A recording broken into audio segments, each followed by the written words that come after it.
Zee 24 तास एक पाऊल पुढे। नाही, माझं म्हणणं पूर्ण होऊ द्या की बाबा एकच वाक्यामध्ये अतिशय संक्षिप्त सांगतो की बाबा फक्त असं एक वाक्य बोलून प्रभावीपणे त्याचा उपयोग होणार नाही की बाबा काळाच्या ओघात कोण टिकलंय।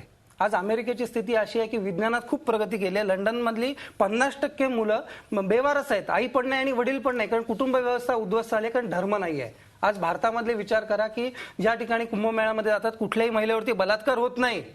लक्षात घ्या ही गोष्ट महत्त्वाची आहे। डुबकी मारणं म्हणजे धर्म नव्हे, धर्माची चुकीची व्याख्या ते करतात। संपत आलेली आहे।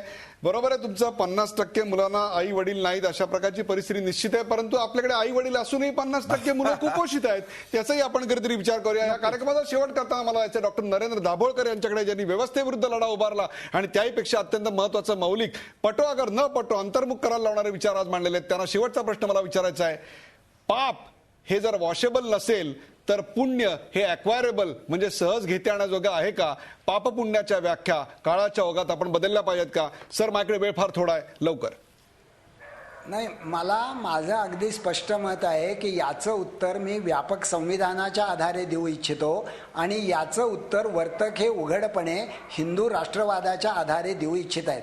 त्याच्यामुळे माझ्या देशाच्या घटनेमध्ये जर स्वातंत्र्य, समता आणि बंधुता सांगितलेला असेल आणि माझ्या संविधानाचा सरनामा जर सामाजिक न्याय, वैज्ञानिक दृष्टिकोन आणि धर्मनिरपेक्षतेची ग्वाही देत असेल तर त्याच्या बाजूनं उभं राहणं हे आजच्या समाजामधलं पुण्य आहे आणि त्या मूल्यांना विरोध करणारी जी सगळी मांडणी वर्तकांनी केली तेच खरं सांगायचं तर पाप आहे। पण ज्यांना स्वतःच्या धंद्याचा उल्लेख करायचा असतो, म्हणजे धर्माचा धंदा करायचा आणि धर्मराष्ट्र करायचा, त्यांना मी एवढाच प्रश्न विचारतो की या देशामध्ये 88% का 82% हिंदू आहेत आणि या देशामध्ये इतका भ्रष्टाचारी देश जगात नाही, मग ते तुमच्या धर्म त्यांना शिकवत नाही का?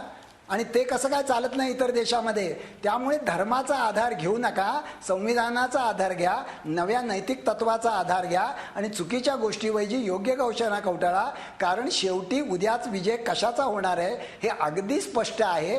ते झालेलं असताना तुम्ही जर स्वतःचे डोळे झाकून बसला तर त्याच्यामुळे पहाट उगवण्याची राहणार नाही।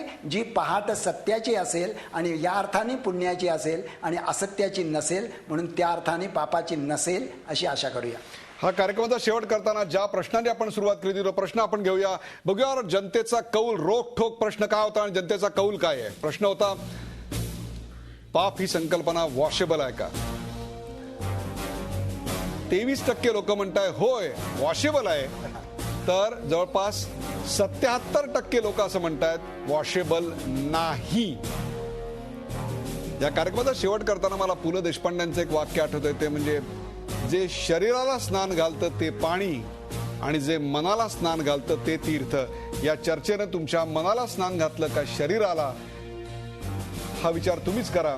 पण एक मात्र लक्षात ठेवा, अर्धा महाराष्ट्र आज पाण्याविना तहानलेला आहे, त्यांना डुबकी मारायला काय, चमच्यानं प्यायला सुद्धा पाणी नाही, ही वस्तुस्थिती लक्षात ठेवा। पाप वॉशेबल आहे की नाही मला माहिती नाही, परंतु तुमचं कर्म निश्चितच त्यांना काहीतरी मदत करू शकेल, त्याच अपेक्षेने आम्ही कार्यक्रम करत असतो। आज या कार्यक्रमात सहभागी झाल्याबद्दल डॉक्टर नरेंद्र दाभोळकर, दाकृ सोमण आणि अभय वर्तक या तिघांचे आभार। पाहत राहा झी 24 तास एक पाऊल पुढे। झी 24 तास एक पाऊल पुढे।